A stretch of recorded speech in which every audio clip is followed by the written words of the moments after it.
Salam əziz şagirdlər. Bugün düz xəttin tənliyi mövzusunu izah edəcəm. Gəlin başlayaq izahımıza. Başlayaq düz xəttin tənliyindən. Görək düz xəttin tənliyi nədir? Düz xəttin tənliyi ümumi olaraq bizə verilərsə AX üzərinə gəlsin, BY üzərinə gəlsin, C bərabərdir 0 şəklində verilir. Biz buna deyirik düz xəttin tənliyi. Fonksiyonal ifadə olaraq bizə veriləndə isə bu bir xətti funksiya kimi y bərabərdir kx plus b şəklində bizə verilmiş olur. Bu ifadədən bunu necə alırıq?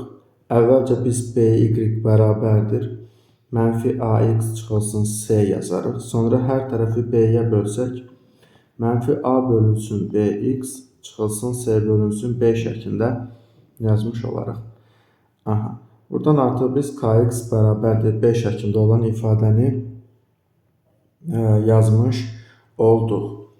Bu da bu şəkildə. İndi isə biz keçirik nəyə? Tutaq ki, uşaqlar bizə a x1, y1 nöqtəsi verilib və bx2, y2 nöqtəsi verilmişdir. Həmin nöqtələrdən keçən düz xəttin tənliyinin tapılma qaydası. Necə olacaq? Həmin nöqtələrdən keçən düz xəttin tənliyini tapmaq üçün biz y çıxılsın y1, y2 çıxılsın y1 şəklində bir ifadə yazacağıq. X çıxılsın x1, x2 çıxılsın x1 şəklində bir ifadə yazacağıq. Burada düz xəttin tənliyini qurmuş olacağıq.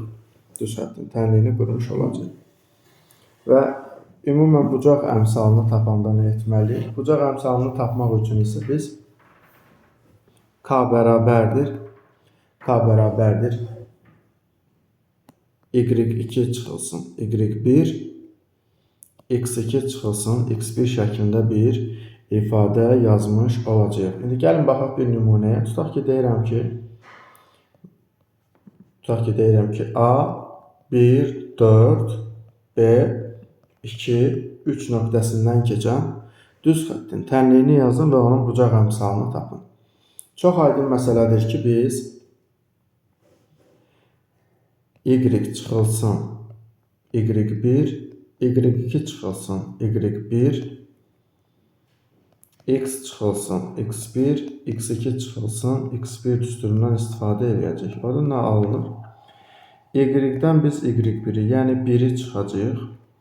Y2-dən də, daha doğrusu y-dən y1-i, yəni y-dən biz y1 deyiləndə 4 nəzərdə tutulur. 4-ü çıxacaq.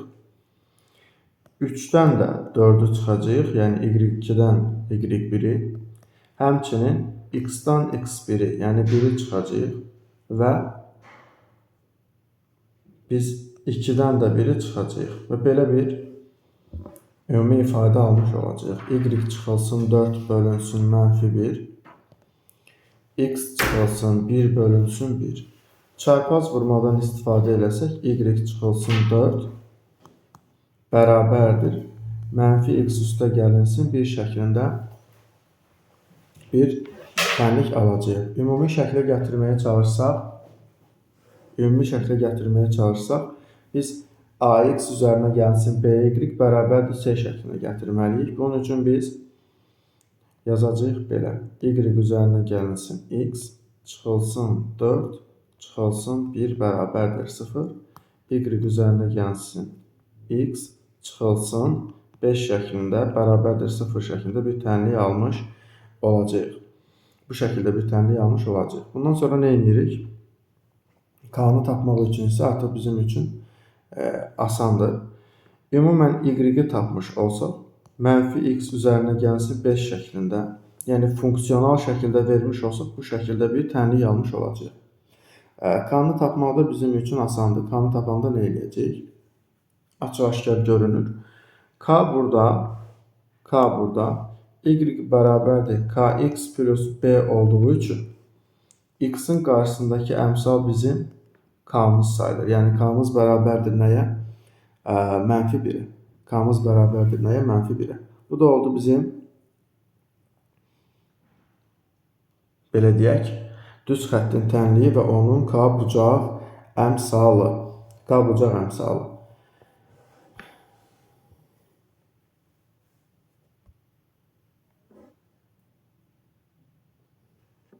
Uşaqlar, burada k dedikdə düz xəttin, biz bilirik ki, k dedikdə düz xəttin, biz xətti funksiyanı keçəndə də bunu demişdik, düz xəttin x oxunun müsbət istiqaməti ilə əmələ gətirdiyi bu bucaqdan danışılır. Yəni bizim k-mız tangens alfamıza nədir? K-mız tangens alfamıza bərabərdir. K-mız tangens alfamıza bərabərdir. Onun müsbət və ya mənfi olma şərtində biz demişdik, necə olursa. Bu da bu şəkildə. İndi keçirik nəyə? Uşaqlar, düz xəttin tənliyinin xüsusi halları var idi. Hallardan biri belə idi. Əgər düz xəttin x-i 0 olarsa, məsələn, tutaq ki, deyirəm, 5 nöqtəsindən keçən düz xəttin tənliyini yazın. Bu y bərabərdir 5 düz xəttidir və x-a paralel şəkildə, bu şəkildə keçirilir. Bu belə.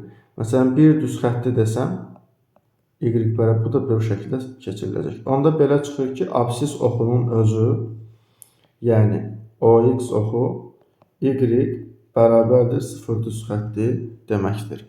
Y bərabərdir 0 düz xətti deməkdir. Və məsələn, digər bir nümunəni göstərirəm. Tutaq ki, deyirəm ki, bura bir x oxudur, bura bir y oxudur. Buradan keçir. Məsələn, burada bir A nöqtəsi verilir, bu şəkildə keçir. Biz y-ə paralel keçəndə buna deyirik, x bərabərdir A düz xətti. O zaman belə çıxır ki, OY oxunun özü x bərabərdir 0 düz xəttidir. Buna deyirik nə? Bu düz xətlərin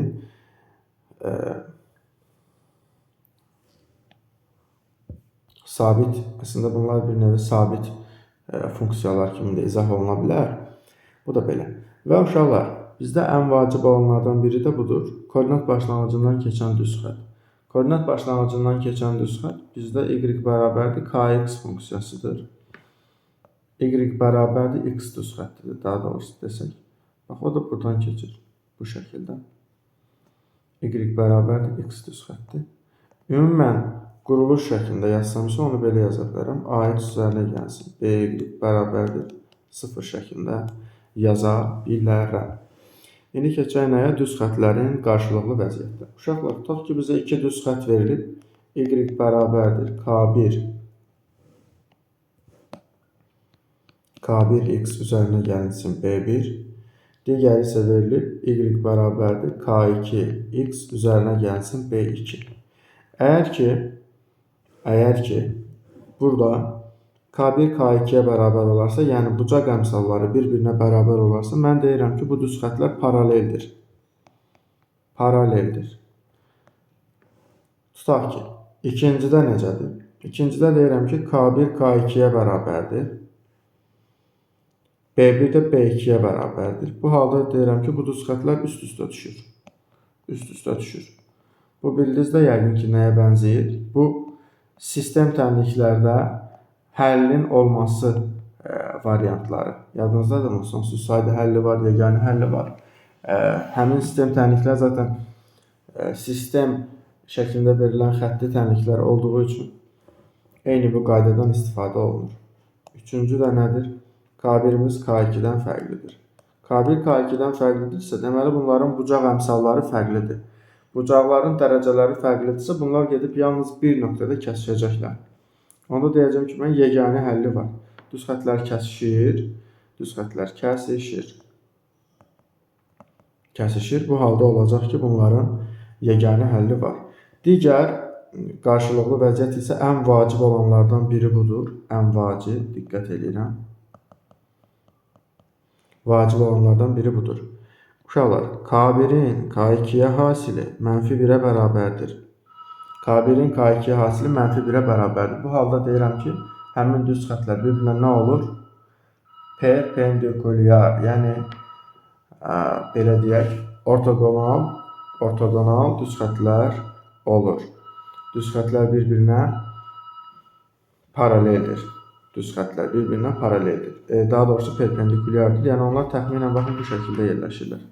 Təxminən bu şəkildə nə edirlər? Yerləşirlər. Məsələn, biri belə verilir, biri belə. Burada bir 90 dərəcəli bucaq yaradır. 90 dərəcəli bucaq yaradır. Bu da belə.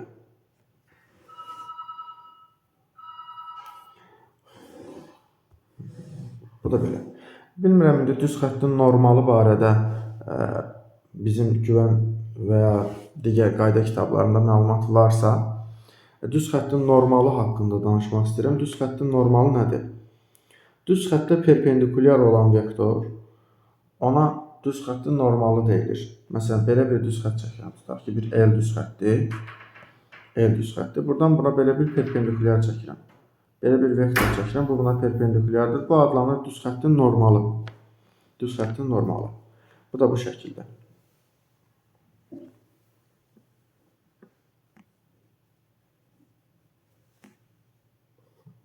Uşaqlar, əsas məsələlərdən biri düz xəttdən nöqtəyə, nöqtədən düz xəttə qədər olan məsafə, iki düz xətt arasındakı məsafədir və düz xəttlər arasındakı bucaqdır. Yəni, keçək nəyə? Düz xəttlər arasındakı məsafə. Tutaq ki, bizə 2 dənə düz xətt verilib.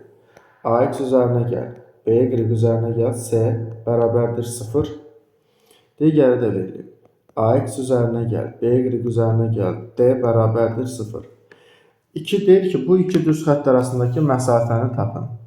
Bu iki düz xətt arasındakı məsafəni tapın.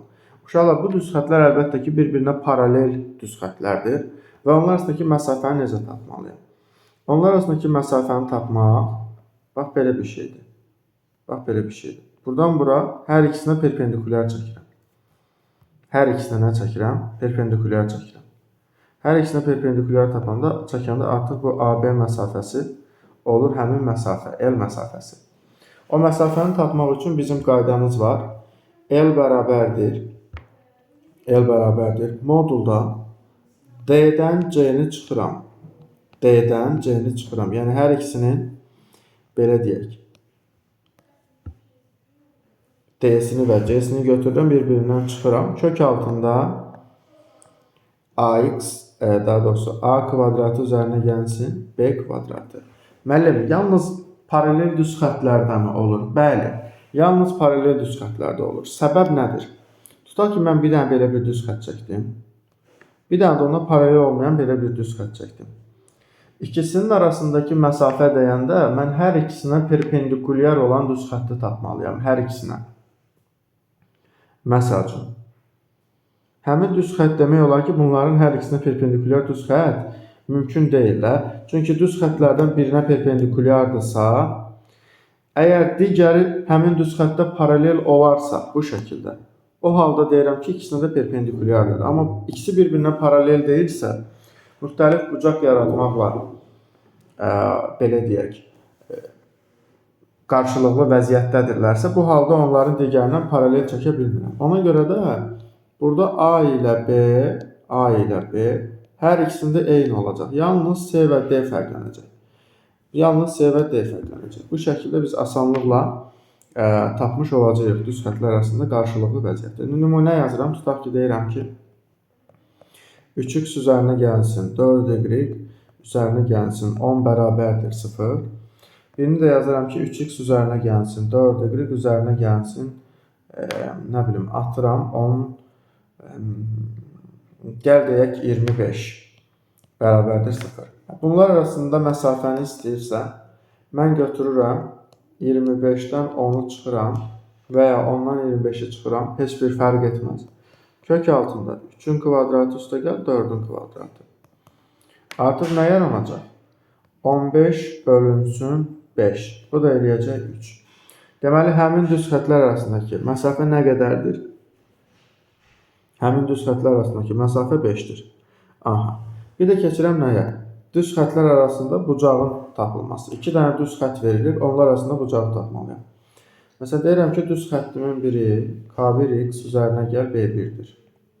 Digər isə K2x üzərinə gəlinsin B2-dir.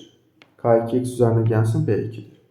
İndi bu düz xəttlər gedirlər, müxtəlif koordinat müstəvisinin müxtəlif hissəsində kəsişirlər. İndi bilmirəm, biri belə gəlir, tutaq ki, biri də belə gəlir.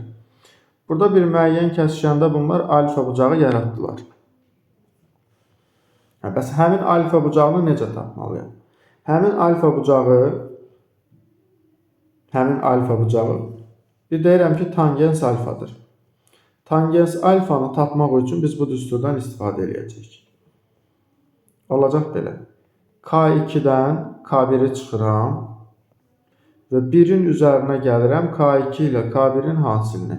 Bitdi, getdi. Həmin bucağı mən artıq tapmış olacağım. Bu da bu şəkildə. Məsələn, nümunə verirəm. Nümunədə deyirəm ki, məsələn, biri belədir. 2x çıxılsın 3y minus 1 bərabərdir 0. Digəri də belədir. 3x üzərinə gəlsin 2y plus 1 bərabərdir 0. 1, 2, 3 seçdim ki, sadə ədədlərlə işləmək mənim üçün daha asan olacaq da. İndi bunun hər ikisinin k-sını tapıram. Hər ikisinin k-sını tapmaq mənim üçün çox asandır. Y-i tapıram da elə bil ki. Gəl tapaq. Mənfi 3y bərabərdir. Mənfi 2x plus 1. İndi y-i tapanda mənfi 2 bölünsün. Mənfi 3x çıx 1 böl 3. Eyni şeyi burada da edirəm. 2y bərabərdir. Mənfi 3x çıx 1. Y də bərabərdir. Mənfi 3 bölünsün 2x çıx 1 böl 2. Bu da bu şəkildə. Artıq bunun k-sını tapdım. K1'im oldu 2 böl 3. Bəs k2 nə oldu? K2 də oldu mənfi 3 böl 2. Aha. Bu halda nə edəcəm? Bu halda mən buna aid bir nümunə verək. Məsələn, indi deyirəm ki, tangens alfanı tapmaq istəyirəm. Tangens alfanı tapanda K2'dən K1'i çıxıram. Yəni, mənfi 3 böl 2'dən 2 böl 3'ü çıxıram. Və 1'in üzərinə gəlirəm. 2 böl 3'ü mənfi 3 böl 2'yə vurmaqla. Onda bunlar dank ixtisar getdi. Aha, məxrəc sıfıra getdi. Çox təəssüf ki, gəl belə eləyək. Qeyd eləyək ki, bu müsbət alınsın. Bunu gəl bunun qarşısına bir dənə mənfi ataq. Burada bu müsbət olacaq, bu da müsbət olacaq, bu da müsbət olacaq, bu da müsbət olacaq. Bu da müsbət olacaq. Bitdi, getdi. Onda olacaq o ki. Məxrəcdə alındı bir 2. Mən indi 3 böl 2'dən 2 böl 3'e çıxmalıyam. 3 böl 2'dən nəyi çıxıram? 2 böl 3'ü. Bu mənim üçün lap asandır. Bunu vuracam 3'ə, bunu vuracam 3'ə, bunu vuracam 2'yə, bunu vuracam 2'yə. Alınır 6'dan neçə? 9 çıx 4. Yəni 6'da 5 bölünsün 2. Bu da eləyir 12'də 5. 12'də 5. Bitdi, getdi. Bu da öz yerində. Artıq mən tangens alfanı tapdım. Tangens alfanı tapdım 12'də 5. Tangens alfa 12'də 5'dirsə, onda alfanı tapanda arc tangens 5 böl 12. Arc tangens 5 böl 12 olacaq bizim nəyimiz? Bucağımız. Bizim bucağımız budur. Bu da bu şəkildə.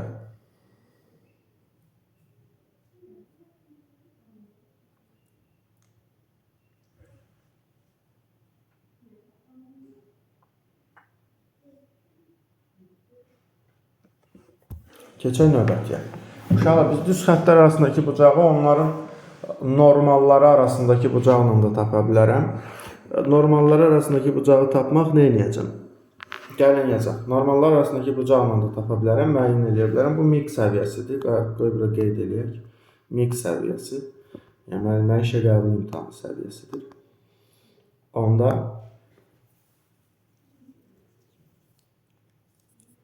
müəllimlərin işə qəbul imtahanı səviyyəsidir. Onda belə deyək. Gəl başlayaq biz onda deyək. Bu halda necədir? Bu halda biz belə bir şey eləyəcəyik uşaqlar. Normallar arasındakı bucağı tapmaq üçün gəl əvvəlcə bir normalların nə olduğunu deyək. Uşaqlar bir düz xətt yazıram, tutaq ki. Məsələn, A1x üzərinə gəl B1y üzərinə gəlsin C1 bərabərdir 0. A2x üzərinə gəlsin B2y üzərinə gəlsin C2 bərabərdir 0. İndi riyaziyyat müəllimliyi ixtisasını bitirənlər, riyaziyyat ixtisasını bitirənlər bilir normalların koordinatı necə tapılır. Analitik həndəsədən olan bir hissədir. Tutaq ki, birincinin normalını tapıram. Normal vektoru tapanda birincinin normalı olur belə. Məsələn, A1, B1. İkincinin normalını tapıram. İkincinin normalı da olur belə. A2 ilə B2. A2 ilə B2. Bu da oldu bizim normalımız. Onun normalları arasındakı bucağı tapmaq da bax belədir. Kosinus fi bərabərdir. Fi deməyək, gəl bir alfa deyək. Fi deməyi sevmirəm. Biraz dərslik vəsaitində adətən fi'dən istifadə olunur. N1 vur N2 bölünsün N1'in kvadratı vurulsun N2'nin nəyi? Kvadratı. N2'nin kvadratı. Bu onun normalları arasında bucaqdır. Normalları arasındakı bucağı tapanda biz asanlıqla artıq həmin bucağın özünü də tapmış oluruq. Bitdi, getdi. Gəlin baxaq nəyə. Tutaq ki, deyirəm belədir. 3x minus y plus 1 bərabərdir 0. 2x plus y minus 1 bərabərdir 0. 2 də indi bizə düz xət verilib. Gəl tapaq. Birincinin normalı, normal vektoru budur. 3 mənfi 1. İkincinin normal vektoru nədir? 2, 1. Normal vektor bildinizdə nədirsə, hər bir düz xəttdə perpendikulyar olan vektor onun normalı adlanır. Bu da belə. İndi bunlar arasındakı biz asanlıqla nə eləmiş oluruq? Tapa bilərik. İndi yazıram. Kosinus alfa bərabərdir. Bunların skalyar hasilini tapıram. 3'ü vururam 2'yə. 3 vur 2 üzərinə gəlinsin. Mənfi 1 vur 1. Bir də uzunluqlarını kök altında 3'ün kvadratı üzərinə gəlsin. Mənfi 1'in kvadratı. Vurulsun ikincinin. 2'nin kvadratı üzərinə gəlsin 1'in kvadratı. Bitdi, getdi. Surətdə alınır. 6 çıx 1 bölünsün. 6 çıx 1 bölünsün. Kök altında burada nə verir? 10. Bu da verir kök altında 5. Kök altında 5. Yəni 5 bölünsün. Kök altında 50. Buradan da nə çıxır? 5 bölünsün kök altında 5 kök 2. Buradan da bunlar getdi. Kosinus alfa bərabərdir. Kök altında 1 böl kök 2'dir. Mən bunu belə saxlamayacağım. Mən bunu yazacağım nə? Kök 2 böl 2 şəklində. Vuracağım. Məxrəci rəsnardan azad eləyəcəm. Avtomatik alfanı da tapmış olacağım. Neçə dərəcə? 45 dərəcə. Deməli, bu bucaqlar, daha doğrusu bu düz xətlər bir-birindən 45 dərəcəli bucaq əmələ gətirir. 45 dərəcəli bucaq əmələ gətirir. Hə, uşaqlar. Bu da belə. Keçirik nəyə? Növbəti bizdə olacaq nöqtədən düz xəttə qədər olan məsafə. Uşaqlar, tutaq ki, bir düz xət verilir. Tutaq ki, bir düz xət verilir. Burada da bir nöqtə verilir, A nöqtəsi. Mən ona qədər məsafəni axtarıram. Əslində bunun uzunluğu elə, indi məsafə dediyim üçün perpendikulyar çəkirəm. Perpendikulyar çəkəndə artıq bu onun elə normalıdır da, başa düşdünüzmü? AB elə həmin düz xəttin normalı olacaq. Yəni mən o normalının uzunluğunu tapmalıyım. İndi baxırıq nəyə? İndi gəl göstərək. Həmin düstur necədir? Tutaq ki, deyirəm ki, bizə verilib A, məsələn,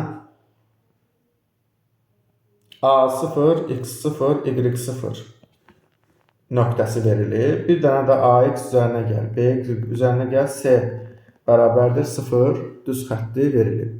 İndi mən bundan buna qədər olan məsafəyə bir L deyəcəm. Həmin L-i istəyirəm. L-i tapanda nə edəcəm?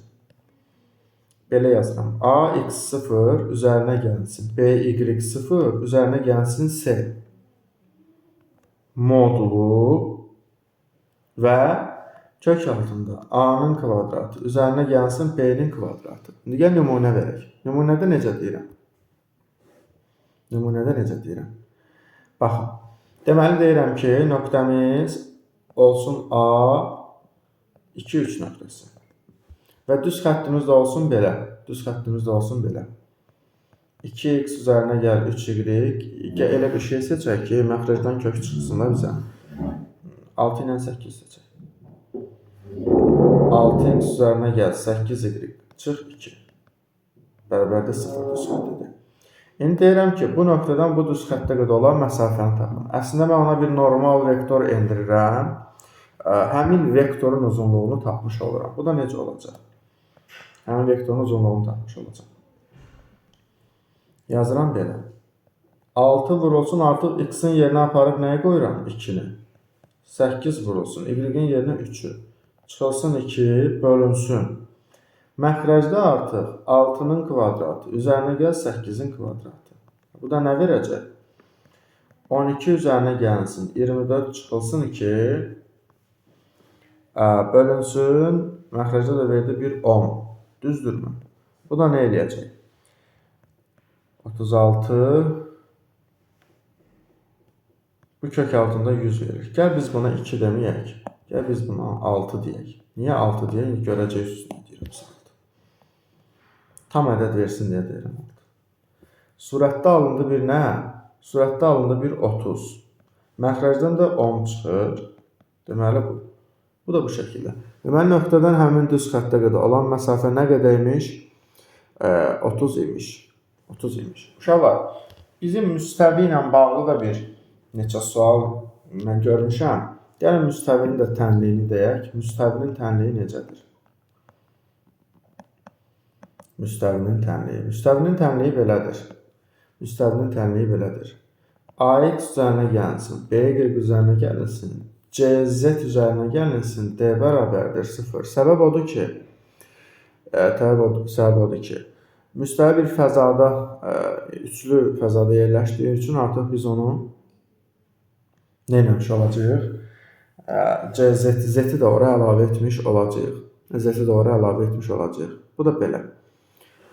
Və indi keçirik nəyə? Nöqtədən biz müstəviyə qədər olan məsafə düsturunu deyək. Bu arada bunun normalı n yazsam, bunun normalı A, B, C olacaq. Bu müstəvinin normalıdır. Müstəvinin normalıdır. Başa düşdünüzmü? Onda bax belə yazaq bizdə.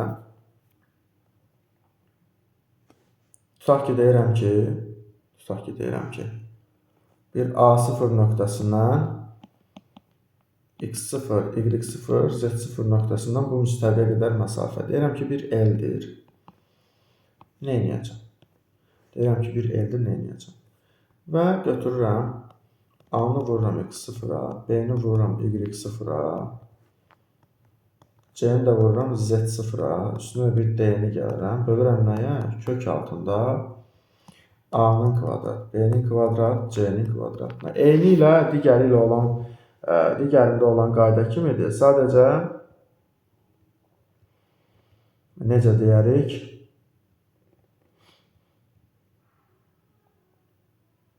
Bunu biz fəza üçün belə deyək yazdıqdan, müstəvi üçün yox, daha doğrusu düz xətt üçün yox, müstəvi üçün yazıq. Yəni fəzada artıq biz bunu təyin eləmiş olduq. Bu da belə. Kifayət eləyər bu qədər.